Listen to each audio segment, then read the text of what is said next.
U kijkt vandaag naar Dennis Belfort en Kenneth Soekoel in gesprek met Dirk Curry, minister van Onderwijs, Wetenschap en Cultuur.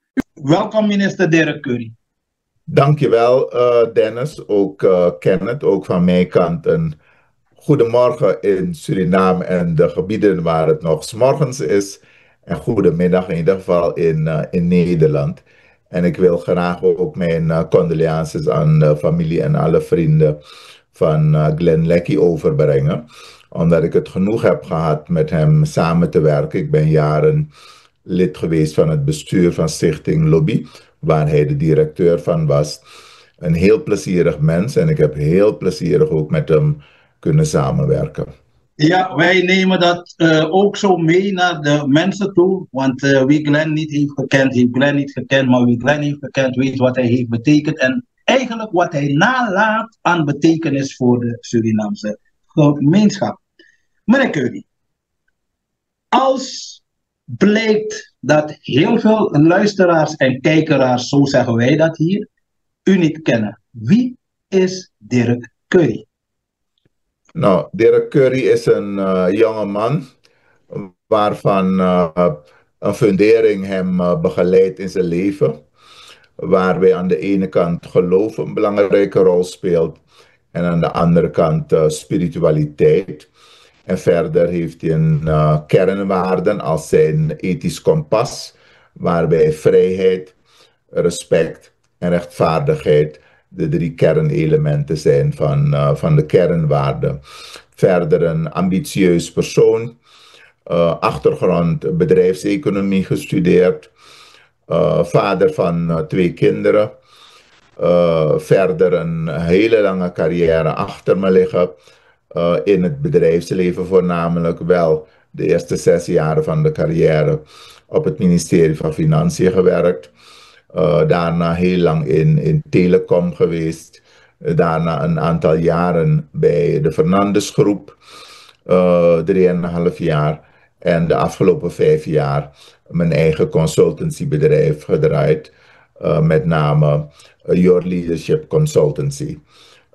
Dus daarmee geef ik aan dat leiderschap en management eigenlijk de belangrijkste basis zijn geweest waar ik me nu mee heb bezig gehouden de afgelopen 5 jaar. Dank u. Minister, u was ook actief op het sociaal-maatschappelijk vlak. Kunt u wat daarover vertellen? Ja, ik ben bij een aantal organisaties verbonden geweest, zoals ik eerder aangaf bij Stichting Lobby.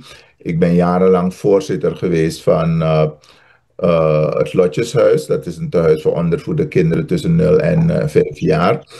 Ik ben verder betrokken geweest bij het Centrum voor Democratie en Rechtspleging. En verder heb ik zelf ook opgericht de stichting in 2021, de stichting Vitrus Ranang. En die had als belangrijkste doel waarden en normen als basis te gebruiken voor het bereiken van nationale eenheid in Suriname. Minister, hoe belangrijk is het dat beleidmakers of toekomstige beleidmakers zich bewegen op het sociaal-maatschappelijk vlak om, denk ik, inzicht te krijgen in onze maatschappij, die nogal gecompliceerd is met alle rassen en alle problemen bij elkaar? Ik denk dat het heel erg belangrijk is dat iemand die op het hoge niveau gaat functioneren, weet wat er in die samenleving gebeurt. Natuurlijk kan je niet alles weten wat er in die samenleving gebeurt, maar je moet toch wel bekend zijn met wat er zich afspeelt in die samenleving. Je moet je dus overal kunnen begeven. Ik heb zelf ook veel aan de sport gedaan, dus ik ken heel veel mensen uit de sportwereld. Maar het sociale leven is mij niet onbekend. En hoe belangrijk is ons studentenleven, ons studentenjaren, waarbij je eigenlijk heel veel mensen leert kennen van dichtbij die je normaal niet zou ontmoeten? Dat klopt. Kijk, toen tenminste de tijd dat ik studeerde, had je nog, in Suriname is het zo dat iedere student nog thuis woont. Ik had het genoegen, tenminste het genoegen, dat wilde ik ook heel graag. Maar dat heeft heel veel te maken met mijn vrijheidsdrang.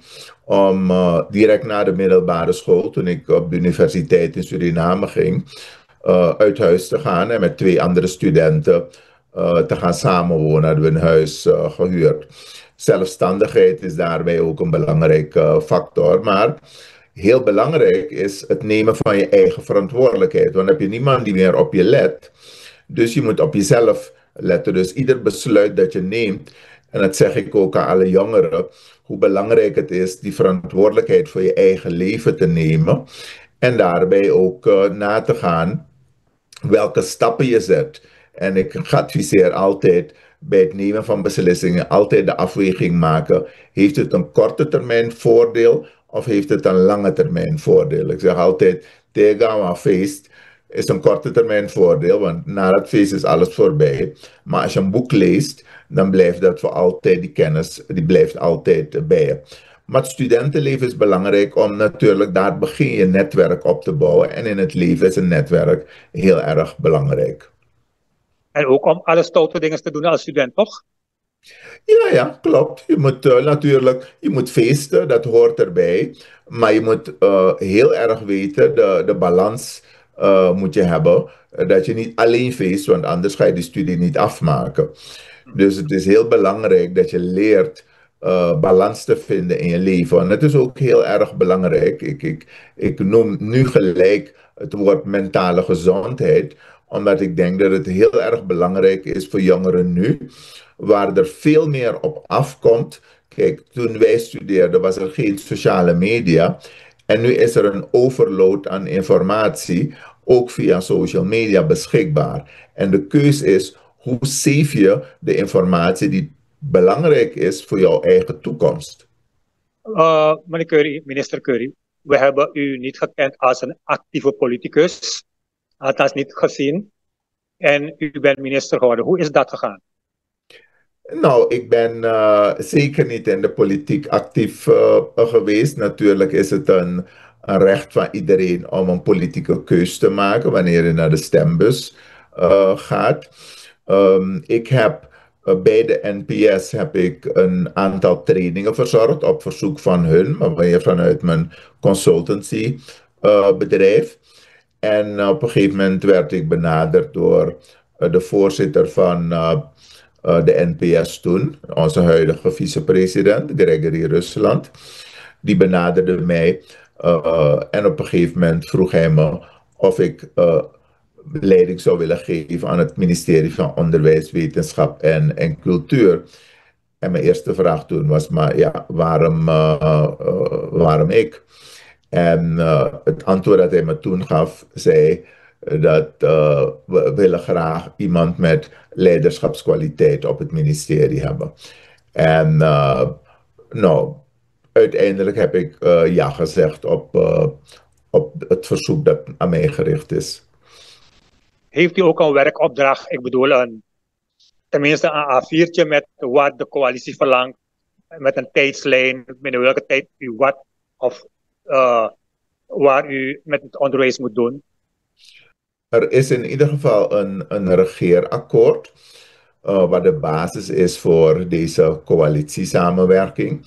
En daar maak ik natuurlijk nu onderdeel van uit. En wat ik zelf gedaan, in dat regeerakkoord staan er 3 prioriteitsgebieden ingenoemd.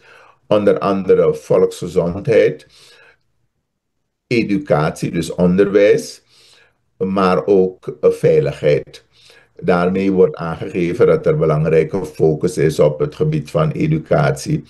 In mijn voorbereiding naar deze functie heb ik ook alle partijprogramma's doorgenomen om te weten wat door de verschillende politieke partijen geschreven is over het gebied van onderwijs en waar de focus op zou moeten liggen. En ik moet zeggen dat het grotendeels best wel gelijkgericht was, waarbij een aantal uitgangspunten zeker zijn meegenomen. Een van de uitgangspunten is daarbij, we moeten niemand achterlaten. Verder, het onderwijs moet gefocust zijn op de hedendaagse behoeften vanuit de samenleving, maar ook de toekomstige behoeften van de samenleving. En verder dat we natuurlijk alle niveaus, ongeacht waar mensen wonen, gelijkheid moet geven van toegang tot het onderwijs. En dat het in principe zoals het al was, dat het ook zo blijft. Natuurlijk het lager onderwijs en het middelbaar onderwijs, dat het ook vrij van kosten is voor de jongeren. Minister, u zegt in een toespraak op FAR dat onderwijs de sleutel is tot de toekomst van Suriname. Wat betekent dat concreet? Nou, als je kijkt naar zoals jullie daar zitten als journalisten en zoals ik hier zit nu in de rol als minister, zijn we allemaal door een onderwijsproces heen gegaan. Dus iedere functie in die samenleving is begonnen op de schoolbanken. En daarmee geef ik aan, dat heb ik ook in mijn inaugurele speech aangegeven, dat de onderwijs de fundering is van iedere samenleving en dus de basis voor de toekomst van die samenleving. Je moet goed opgeleide mensen hebben, wil je werken aan welvaart en welzijn in je samenleving. Wat moet onderwijs volgens u opleveren voor de samenleving en de economie? Wat bedoelt u precies met opleveren? We leiden mensen op. Kijk, ik heb het geluk dat ik zowel alfa als beta ben opgeleid. En ik kan dus beide kanten. Maar het blijkt dus dat de huidige ontwikkeling veel meer gericht is. We zitten in een digitale tijdperk. Dingen zijn een beetje anders. Maar ook de gebieden en de regio's zijn anders. De ontwikkeling in die gebieden in Suriname, die behoeven een andere aanpak dan Paramaribo. Als wij even teruggaan naar hoe is onderwijs in Suriname gebracht, dat was meer om mensen voor de administratie van de kolonie op te leiden. Het was niet om mensen bekwaam te maken met technische dingen. Dat is dat ik leer nou een baas. Nou een baas, ik leer met banyi, ik leer met bedi, ik leer met montero en sani. Maar onderwijs was toen gericht alleen maar om mensen voor de administratie klaar te maken. Dus in uw perceptie van kijken naar het onderwijs en leiding geven, richting geven, sturing geven aan het onderwijsbeleid. Wat wil u dat het oplevert wanneer Derek Curry daar niet meer zit, dat hij terug kan kijken van dit wil ik dat het oplevert voor de samenleving en de economie? Meneer Curry. Heel belangrijk voor mij is dat we opleveren mensen die goed in balans zijn in het leven, ongeacht of ze een administratieve job doen of een technische job. Want uiteindelijk, heel belangrijk voor ieder mens is dat, en daar geef ik eigenlijk gelijk aan mijn spirituele bagage. Ieder mens moet gelukkig zijn. En je kan nog zo hoog zijn opgeleid, nog zo'n hoog salaris hebben, maar je bent niet gelukkig. Dus de balans in het leven is erg belangrijk. Als we kijken naar wat vraagt de samenleving of de wereld heden ten dagen van mensen, vraagt het niet alleen maar kennis als het gaat om IQ, maar heel belangrijk is ook EQ, de emotionele intelligentie van mensen. Dus hoe ga je om met andere mensen? Dat is geen technisch vraagstuk, maar dat is een mensvraagstuk. En in het opleiden van mensen kunnen we dus niet alleen maar mensen opleiden, alleen maar in de techniek, alleen maar een kennisinformatie geven, maar ze moeten ook heel veel competenties meekrijgen. Een van de competenties in de nieuwe wereld is, men moet kritisch kunnen denken. Je moet niet geen volgeling zijn, maar je moet je eigen mening kunnen vormen over zaken. Je moet met andere mensen kunnen samenwerken. Een heel belangrijk onderdeel in deze wereld. Dus vroeger was het zo, je krijgt kennis mee. En nu is het niet alleen maar kennis, maar je moet ook andere competenties meekrijgen. Dus inzoomend op wat u eerder opmerkte over de alpha en de beta versie. Ik denk dat beide noodzakelijk zijn in het geheel. Maar uiteindelijk is de keus, en dat is dan de vrijheidskeuze van ieder individu, want dat is erg belangrijk, dat jongeren een keus moeten maken waar hun passie ligt, om uiteindelijk hun beroep, hun opleiding daarin te kunnen voortzetten. En vroeger had je niet veel keus. Nu is er veel meer keus waar jongeren uit moeten kiezen. Dus het wordt ook veel moeilijker. Dus belangrijk voor het educatief systeem is dat jongeren zo vroeg als mogelijk met de verschillende beroepen in aanraking gebracht moeten worden. Dat op dit moment onvoldoende valt binnen het educatiesysteem. Maar we moeten kijken hoe snel brengen we jongeren in contact met wat gebeurt er in de wereld en wat zou jij graag willen doen als jongere wanneer je uiteindelijk van de schoolbanken afgaat, ongeacht welk niveau, want dat bepaalt iedereen zelf, om uiteindelijk in het arbeidsproces te worden opgenomen.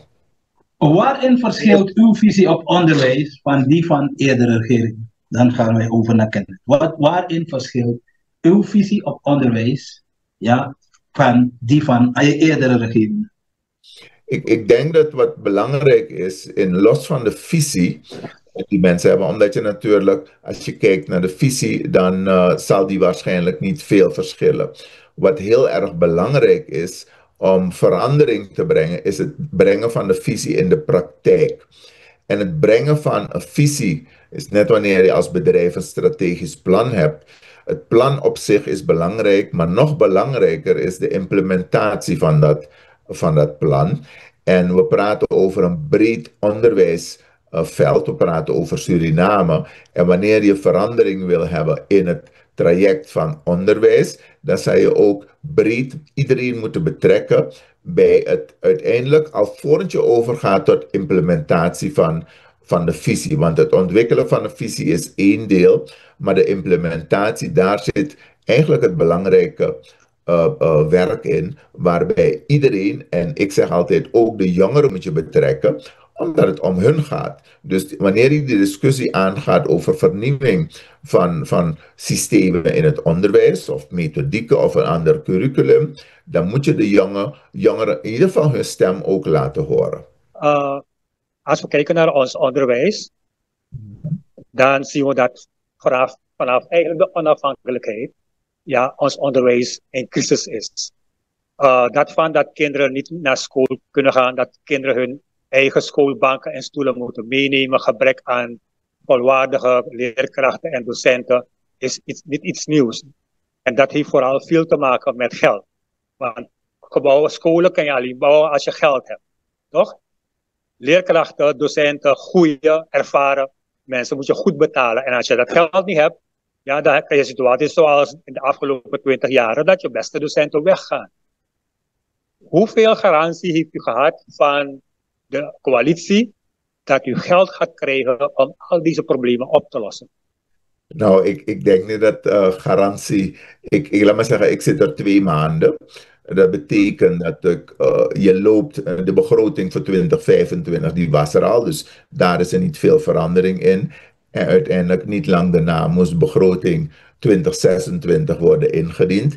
Nou, daar heb je ook niet veel verandering daarin. Zoals ik eerder heb aangegeven, ook in het parlement. Op dit moment is de begroting die is toegekend, het bedrag dan, of het percentage aan het ministerie van Onderwijs, Wetenschap en Cultuur. Dat is 10% van het totale budget. Internationale organisaties, onder andere UNICEF, die adviseert wil je voldoende focus hebben op educatie, dat je tussen 15 en 20% van je budget aan educatie moet toekennen.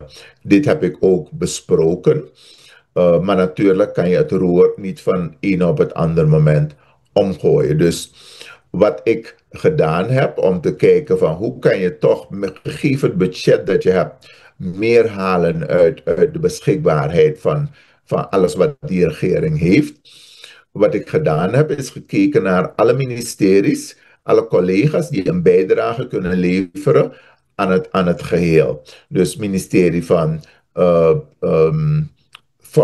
Volksgezondheid, ja, daar ging het om leerkrachten in het binnenland met name, die niet verzekerd waren. Dat is intussen in orde gebracht. Maar ook gekeken naar hoe kunnen we samenwerken op het gebied van mentale gezondheid. Dus hoe kan je volksgezondheid, dat gebied van volksgezondheid, wat nu heet volksgezondheid, welzijn en arbeid. Dus welzijn heeft een heel belangrijk aspect erin meegekregen.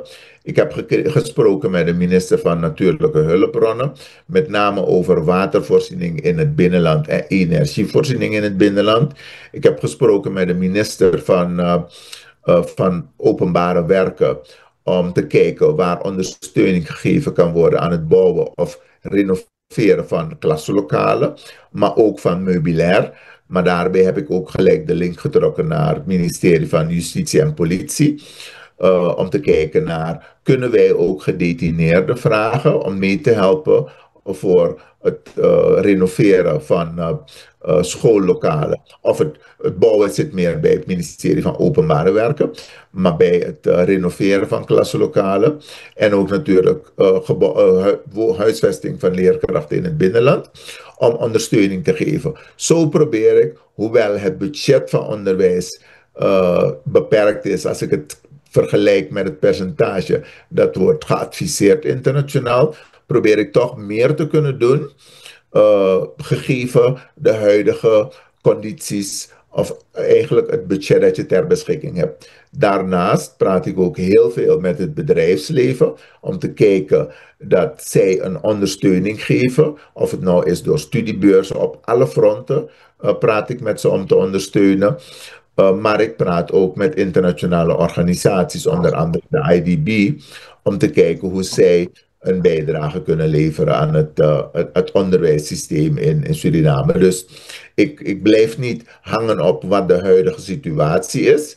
Ik probeer, gegeven de kaders die er zijn, te kijken hoe ik optimaal het budget, maar ook daarbuiten focus te geven op het onderwijs. Omdat mijn vertrekpunt is dat het gaat om niet kinderen van het ministerie van Onderwijs, maar kinderen van Suriname. En dat betekent dat het een collectieve verantwoordelijkheid is van ieder om te zorgen dat de kinderen die de basis zijn voor onze toekomst, goed begeleid en opgeleid worden, zodat wij, wanneer we in die hobbelstoel zitten na een aantal jaren, eigenlijk kunnen terugkijken en zeggen van, oh, we zijn verzekerd van een goede toekomst, omdat we alles gedaan hebben om die jongeren ook goed op te leiden.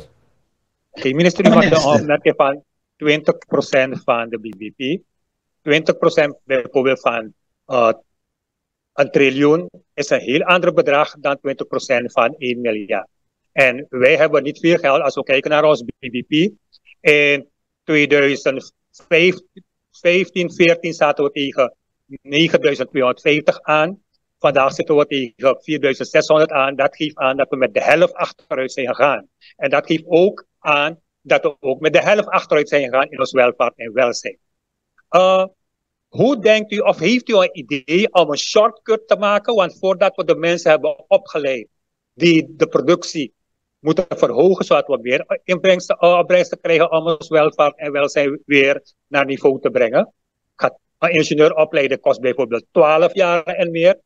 Heeft u gedacht aan een shortcut, waardoor we met de bestaande kennis die we hebben, ja, de productie snel kunnen verhogen om geld te verdienen om weer die onderwijs op gang te krijgen? Nou, je kan natuurlijk zeggen, je doet een shortcut als het gaat om onderwijs. Ik weet niet precies, en dan moet u me corrigeren als ik het verkeerd heb, als u met de shortcut bedoelt het verkorten van opleidingen. Want ik denk dat heel belangrijk is de ervaring. Pardon. Ja, sorry. Nee, wat ik bedoel, kijk, de productie hangt af van de kennis die we in huis hebben. Toch? Ja. Tot nu toe moeten we het hebben van de goudsector, waar je bijna eigenlijk heel weinig kennis nodig hebt. We moeten het hebben van onze goudsector en onze staatsolie. 2 sectoren die moeten zorgen dat wij brood op de plank kunnen brengen. Maar als we de andere sectoren, zoals de rijstsector die nu in een crisis zit. Ja, de rijstsector heeft nu een kostprijs van $16 per bal paddy, terwijl de internationale boeren een kostprijs hebben van $8. Dat is een verschil van ruim 100%. En ook alle andere sectoren van ons zitten in problemen. Bijvoorbeeld de houtsector, die is gedaald van 350 miljoen in 2018 naar 2025, $24 miljoen. Ja? En terwijl we voor $35 miljoen aan houtproducten importeren. Dus wat ik bedoel, dat u kennis laat binnenhalen om de productie, als het gaat om de houtsector, de rijstsector, de visserij, ja, zo snel mogelijk op gang brengen terwijl we bezig zijn, ja, ons onderwijs op te krikken. Met dat geld dat we uit die sectoren halen. Als regering, omdat het natuurlijk niet alleen gaat om onderwijs, er is heel veel overleg met de andere ministeries als het gaat om waar moet de focus op liggen? Ik denk onder andere aan overleg met LVV, maar ook overleg met de huidige minister van Olie, Gas en Milieu. Milieuopleidingen. De minister van Transport, Communicatie en Toerisme als het gaat om die sector. Als we kijken naar de historie van Suriname, zoals u net zelf heeft aangegeven, is die economie eigenlijk maar op heel smalle basis heeft die economie gesteund. En het doel van deze regering is om die basis te verbreden. Wat u net zelf ook aangaf, niet alleen maar te zorgen voor de traditionele sectoren die er waren, maar meer te halen uit, ik noem in dit geval ook de ICT-sector, waarin we extra zullen moeten investeren. We zouden bij wijze van spreken kunnen zeggen, nou, we laten onze opleidingsinstituten zodanig van hoog niveau zijn, dat uiteindelijk ook mensen hier kunnen komen studeren. En dat hoeft niet fysiek te zijn, maar digitalisering van onderwijssystemen is ook een optie, is ook een verdienmodel waar we naar kunnen kijken. Dus die economie, en dat is heel veel al gezegd, niet door deze regering, maar door eigenlijk vele regeringen is dat gezegd. Maar zoals ik al eerder aangaf over wil je verandering, dan gaat het niet zozeer om het plan of de visie, maar het gaat om de implementatie daarvan. Even, minister, want het gaat om de implementatie daarvan. Waar kan het naartoe wil, is als u in uw plan, uw beleid dat u al heeft gemaakt nadat u de verschillende programma's van de partijen heeft doorspit, ja, als u van plan bent met een shortcut bijvoorbeeld gebruik te maken van diaspora-kennis om een inhaalslag te maken, in die tussentijd learning by doing, in die tussentijd, dus terwijl het gras groeit, hoeft het paard niet te sterven, ja, maar dan wordt er al een andere methode gezocht om de economie vanuit onderwijs op te krikken. Dat is wat Kenneth eigenlijk bedoelt. Dus met die shortcut. Dat u mensen uit de diaspora en mogelijk deskundigen van buiten, als we ze niet hebben in de diaspora, erbij haalt om een shortcut te maken voor de economische opbouw, zodat we later dat geld kunnen hebben om de mensen die wij willen opleiden, op te kunnen laten leiden. Als ik even mag aanvullen met een goed voorbeeld, zodat de luisteraars en kijkers dat begrijpen. Kijk, onze melkveesector zit in crisis. Ja? We hebben nooit uit ons melk zuivelproducten gemaakt. En we hebben zuiveltechnologen nodig. En ik zei al, een ingenieur kost al bijna 12 tot 15 jaar om op te leiden. Je zou bijvoorbeeld 4 of 5 zuiveltechnologen uit België of Duitsland naar Suriname kunnen halen. Hem of haar 10 of 15 studenten met een S-pakket geven van kijk, hier heb je melk, hier heb je mijn studenten, hier heb je een beetje geld. Ontwikkel producten voor mij die ik hier lokaal en in het Caribisch gebied, in het CARICOM, kan verkopen. En terwijl ze bezig zijn die producten te ontwikkelen en geld te verdienen, we 10 tot 15 studenten hebben die ook zuiveltechnoloog praktisch worden opgeleid, maar dat de zuiveltechnologen ook les op de universiteit geven in tussentijd, waardoor we ons onderwijs verder kunnen ontwikkelen. Door de technici hier te halen, want op dit moment, Curry, hebben we die technici niet. Ik heb daarnet ook een voorbeeld gegeven van onze houtsector. We exporteren voor $24 miljoen aan hout en importeren $35 miljoen aan houtproducten. Terwijl die houtproducten hier vervaardigd zou kunnen worden. Bedoel ik dan om ook de diaspora erbij te halen, wat met name de universiteit van de ADEC doet, de Universiteit van Suriname, betrekt ook buitenlandse docenten. Dus niet per se diaspora, maar omdat er ook een tekort is aan docenten, wordt er betrokken. Ik ben zelf vanuit het ministerie, vanuit mijn netwerk, bezig geweest met sociale organisaties in Nederland, om ondersteuning te geven aan beroepsonderwijs. Niet alleen het opzetten, maar ook kijken naar leerkrachten. Ik ben in Suriname begonnen, omdat we een tekort hebben aan leerkrachten, de gepensioneerde leerkrachten op te roepen om te kijken of ze nog willen. Ik moet zeggen dat er heel veel zich hebben opgegeven. Maar we moeten natuurlijk ook rekening houden dat ze moeten passen natuurlijk in het huidige curriculum om die jongeren goed te kunnen begeleiden. Dus we laten ze ook eerst testen. Maar deze uitvraag zal ik uiteindelijk ook doen naar de diaspora in Nederland. Om te kijken de leerkrachten die vertrekken. Om misschien niet fysiek hier naartoe te komen, maar wel middels digitaal onderwijs. Want we moeten rekening houden ook met de technologie. Ja? Om gebruik te maken van die technologie. Om die educatie ook op een hoger niveau te kunnen krijgen.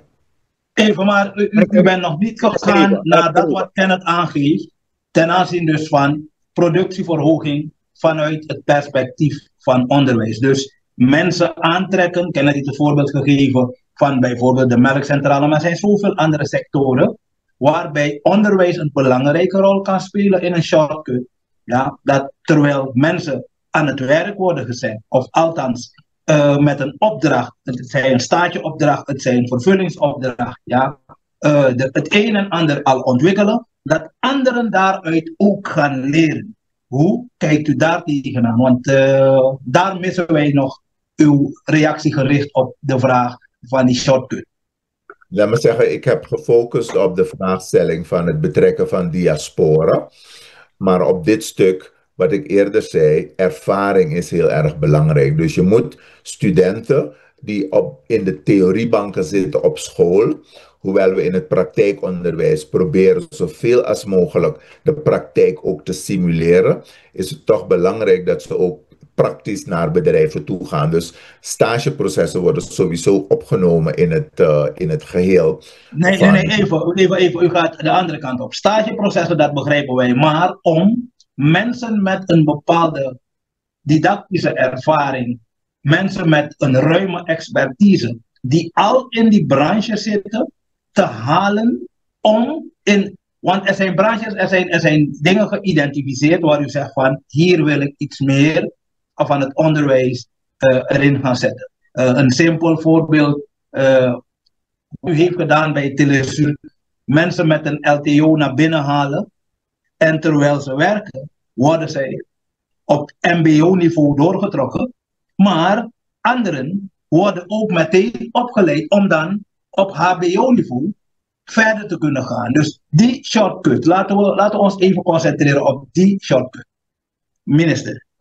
Ik kan natuurlijk niet voor de bedrijven praten, ik kan over de opleiding. Nee, het gaat niet om de bedrijven. Het gaat om het beleid dat u gaat uitzetten als minister belast met onderwijs en volksontwikkeling. Dus op dat beleid, we gaan niet praten over de bedrijven. Het gaat om het ministerie van Onderwijs, Wetenschap en Cultuur. Ik denk dat ik uw vraag nog niet goed begrijp, omdat ik anders het juiste antwoord zou geven wat u graag zou willen horen. Oké, laat me het proberen uit te leggen. Dennis, laat me het proberen uit te leggen. Minister, op dit moment heeft u een probleem waarbij uw docenten leerkrachten wegtrekken omdat we ze niet kunnen betalen. Niet goed genoeg kunnen betalen. We hebben een financieel probleem in het land. Toch? En wat wij zeggen, dat op afwachting op de veelbeloofde en droom van miljarden uit blok 58 uit de oliesector, moeten we zeker nog 3 jaar minimaal overleven. Ja. Ja, en als de inkomsten van de staat blijven afnemen zoals nu schijnbaar het geval zal zijn, want de olieprijs, meneer Curry, is gedaald van 70 naar intussen $53 voor een vat olie. En de perikelijk in de goudsector, waarbij men aangeeft dat de productie met de helft is teruggevallen, ja, maakt het niet mooier op. Dus we zijn genoodzaakt en we moeten nu geld gaan verdienen, zo snel mogelijk, om de rest van de docenten en leerkrachten te behouden. En ook om de kinderen in het binnenland nog les te kunnen geven. Want je moet de boothouder kunnen betalen, je moet de vliegtuig kunnen betalen. Allemaal kost geld, minister. En het gaat erom, in afwachting op dat groot geld dat we misschien gaan krijgen, dat we die 3 jaar die we nu moeten overleven, geld moeten verdienen, zo snel mogelijk. En dan is het van belang dat de regering op korte termijn identificeert welke sectoren snel kan helpen om de inkomsten van de staat te brengen van 54 miljard SRD naar bijvoorbeeld 70 miljard SRD, zodat u uw werk goed kan doen. Want minister, het leven, dus men zegt vaak, geld is niet alles in het leven. Maar zonder geld, minister, is het leven niet zwart. Ook voor de leerkrachten en de docenten niet. Helemaal mee eens. Maar het is belangrijk dat wanneer je een portemonnee hebt, dat je niet meer kan uitgeven dan wat er uiteindelijk in die portemonnee zit. Dus maar je moet toch een oplossing daarvoor zoeken? Helemaal met u eens. Maar een oplossing is niet overnight. Een oplossing vraagt goed erover denken, er met elkaar over eens zijn wat je zou willen doen en uiteindelijk vervolgens de actie erop ondernemen. Ja? Dus op dit moment wordt er op verschillende fronten gekeken naar, onder andere ook vanuit Financiën, de Belastingdienst, kijken van hoe kunnen we gegeven de huidige situatie, de efficiëntie verhogen binnen de Belastingdienst. Van sectoren die op dit moment in die informele sfeer zitten en dus buiten de incasso van de fiscus vallen. Want als we kijken naar, als we praten over de armoede in Suriname, maar we kijken naar het aantal huizen dat er gebouwd wordt en de omvang, dat betekent dat er ergens de Belastingdienst ergens geld misloopt. Ik ga ervan uit dat iedereen die geld verdient zijn bijdrage moet leveren, onder andere aan onderwijs, door middel van het betalen van belasting. Ik ben het eens dat we moeten kijken naar efficiëntie en daarom kijk ik naar alle opties om te kijken hoe we andere docenten kunnen betrekken in het onderwijssysteem van ons. Maar u praat, denk ik, over de productiesectoren. Dat valt dus onder andere ministeries. Wat wij wel doen, is overleggen met die andere ministeries om te kijken, wat moeten wij als onderwijs doen? Wat moeten wij als onderwijs aan focus leggen? Ik denk maar aan ICT, of noem maar in de melkproductie, of in de rijstproductie, maar vanuit onderwijs. Dus vanuit de onderwijssector bekeken. En als we zeggen we moeten meer focus hebben, dan moeten we naar specialisten, naar docenten gaan kijken, die beter equipped zijn en misschien in het buitenland zijn. Het kan de diaspora zijn, om ze toch te betrekken in ons onderwijsveld, om onze mensen, die of ze nou werken bij Melkcentrale of nog in opleiding zitten, om die uiteindelijk eigenlijk tot grotere hoogtes te brengen als het gaat om hun educatie op dat specifieke vakgebied. Ik wil nog even noemen maar dat blijft natuurlijk bij de bestaande sectoren. Die zijn dan gefocust op oil en gas, want daar is ook een hele grote behoefte aan. Dus daar zijn we met de bedrijven ook in gesprek om te kijken, want zij dragen dan ook een steentje bij om te kijken om onze mensen op te leiden voor de specifieke beroepen die nodig zullen zijn wanneer de oil en gas zover komt. Dus daar krijgen we ook maar dat is natuurlijk gefocust op oil en gas sector. En wij moeten niet alleen maar focussen op oil en gas. Dus ik vies niet alleen maar op dat pad, maar ik moet ook kijken naar de andere gebieden om opleidingsbehoeften te creëren. Rekening houden met die toekomstige behoeften vanuit die samenleving, willen we diversificeren. Minister, in de Raad van Ministers, wordt er hierover gesproken van hoe we op dit moment, op korte termijn, het financieel probleem van onderwijs gaan oplossen? Want als u geen geld krijgt, minister, gaat u niet anders dan hetzelfde resultaat van uw voorgangers hebben, dat kinderen niet op school kunnen, dat onderwijs blijven vertrekken en onze productie op haar rug blijft liggen. Nou, natuurlijk, wat er besproken wordt in de Raad van Ministers is geheim. Maar ik mag u verzekeren dat we over alle vraagstukken praten die van belang zijn voor de ontwikkeling van het land. Dus ook over de vraagstukken van onderwijs.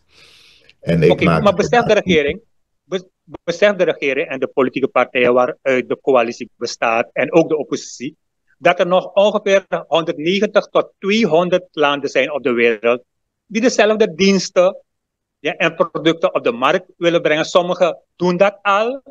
Wij staan op de 80ste plaats op de lijst van landen met een BBP, toch? Dus we staan heel ver achter dat we niet zoveel tijd over hebben, meneer Curry, om die inhaalslag te maken. Want de 80ste plaats zegt al waar we zitten als land. Nou, ik mag aangeven om aan te geven hoe sterk men gefocust is op educatie. Dat er heel veel sessies zijn geweest met de vaste commissie binnen de assemblee, die daar ook hun bezorgdheid over uit. Maar zijn er aparte gesprekken geweest, zowel met de president als de vicepresident, over het vraagstuk van educatie. Daarmee wil ik aangeven dat de focus op educatie bij iedereen, of het belang van educatie, bij iedereen wel aanwezig is. En dat zeg ik, en dat zeg ik ook steeds, dat geeft voor mij een belangrijke steun in de rug.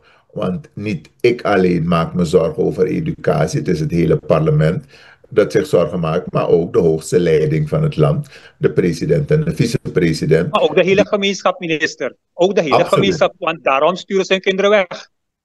Daarom luisteren we, nou, ze sturen kinderen niet alleen weg om het educatiegebied, maar op met tekort aan educatie.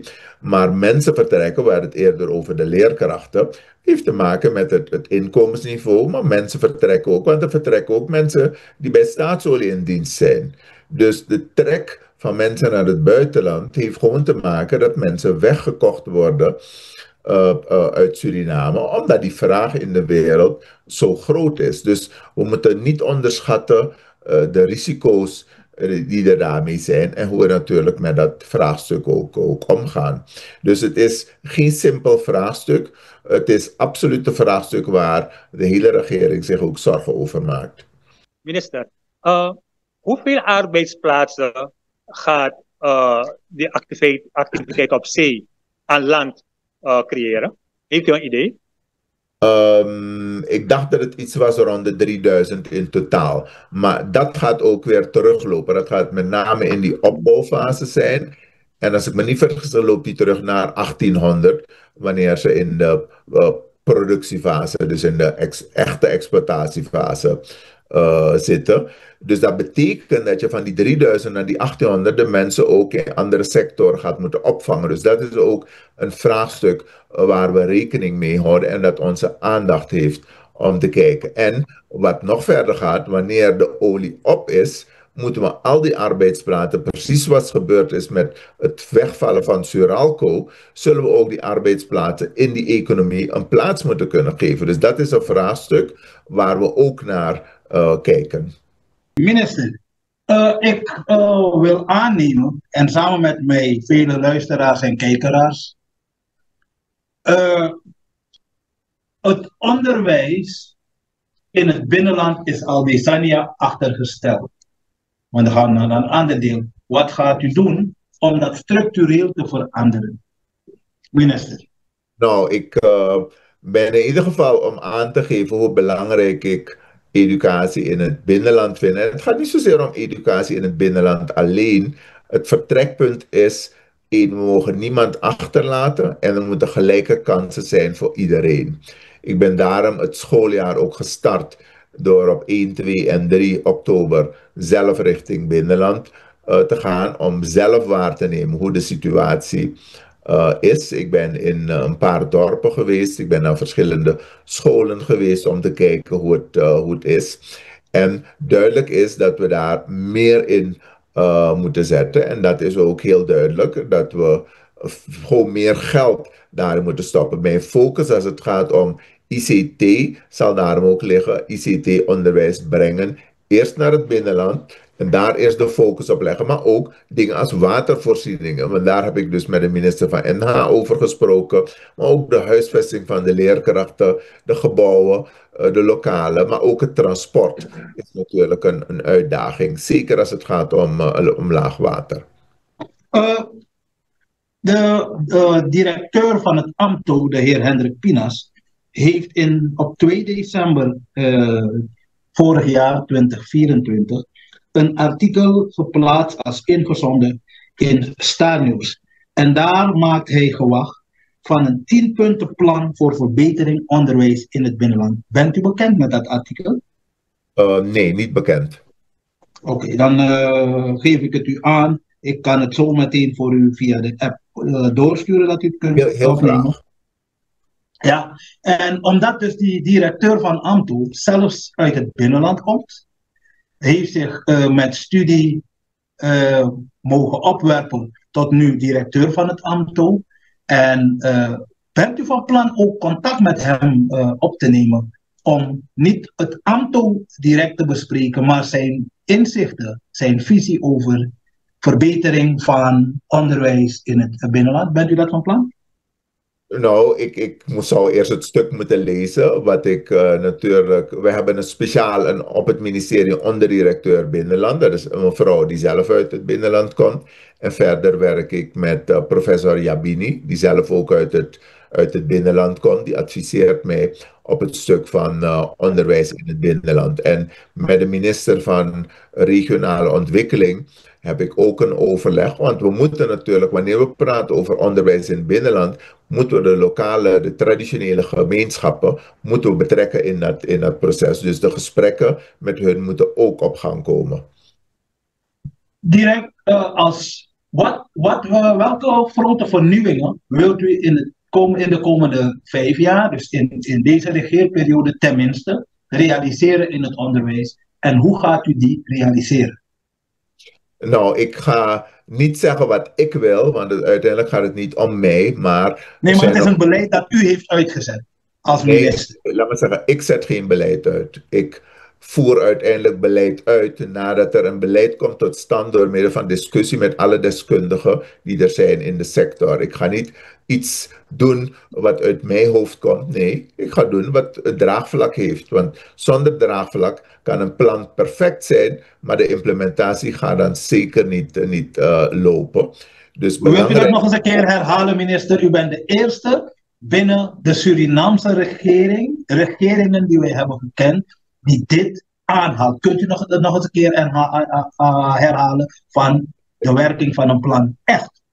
Ik zeg, een plan is niet van mij. Een plan moet draagvlak genieten. Dat betekent dat je met de verschillende deskundigen uit die sector in gesprek moet gaan. Dus als die meneer van AMTO ook daarin een bijdrage kan leveren, ja, dan moeten we ook met hem in gesprek. Zoals ik al zei, we moeten ook met de leerkrachten moeten we met de onderwijsdeskundigen, met die samenleving moeten we in gesprek om te kijken van wat willen we als Suriname. Want anders gaat het plan een mooi plan blijven en niet tot uitvoering kunnen worden gebracht. Belangrijk is in ieder plan dat het draagvlak moet zijn, ondersteuning, want die ondersteuning gaat erg belangrijk zijn wanneer je van start met de uitvoering van het plan.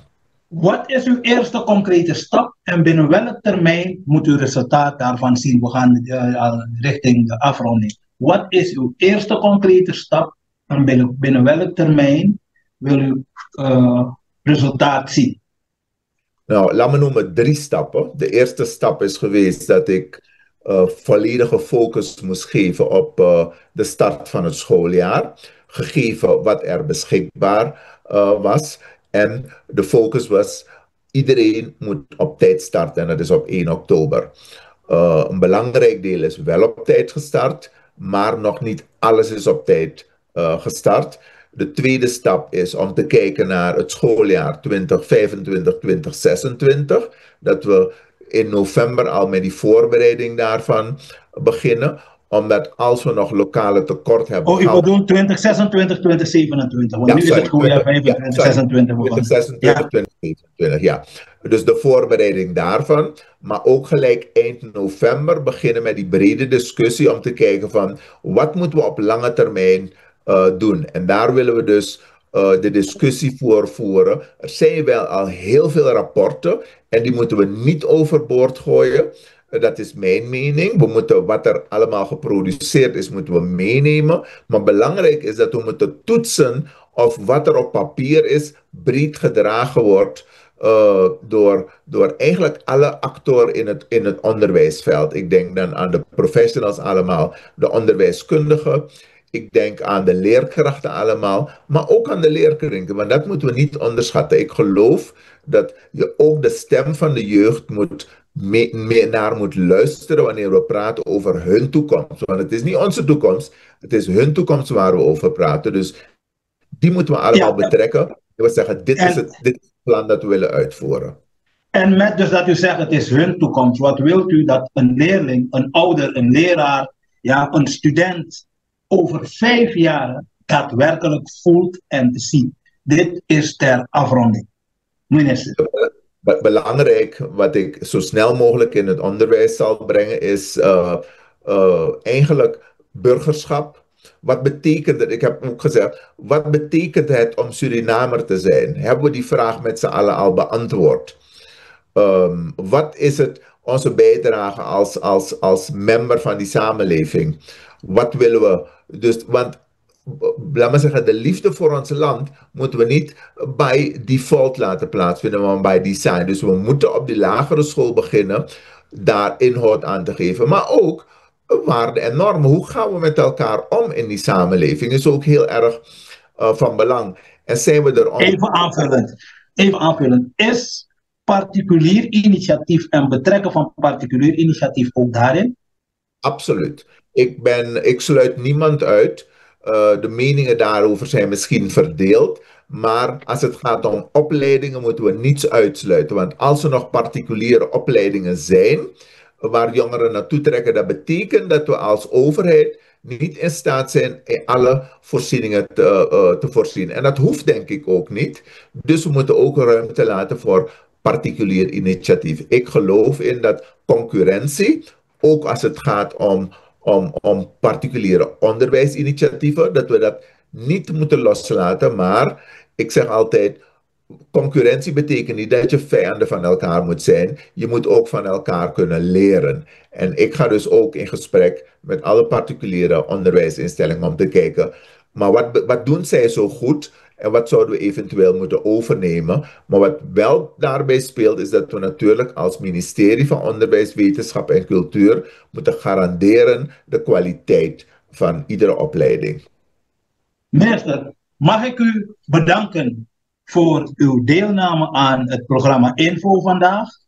En wij willen u van deze plek uit, vanuit de kant van het journalistieke bij Kariba FM en Matapi TV, app van Skinse Media Platform, willen wij u heel veel kracht, inzicht en wijsheid toewensen. Hartelijk dank dat u heeft meegedaan aan ons programma, minister. Dank u wel voor de gelegenheid geboden. Het was mijn genoegen om mee te doen. En natuurlijk wil ik de samenleving in Suriname, maar ook alle diaspora voor de dag van morgen een gezegende Diwali-dag toewensen. Alsjeblieft en dank u wel. Ook dank aan Kenneth Sukul vanuit Suriname, de programmamaker van dit programma Info vandaag. Rinaldo Veldwachter, de directeur van Matapi TV, die de tv-techniek heeft gezorgd. De directeur van Riba FM, Gerry Ischers, die voor de radiotechniek zorgt.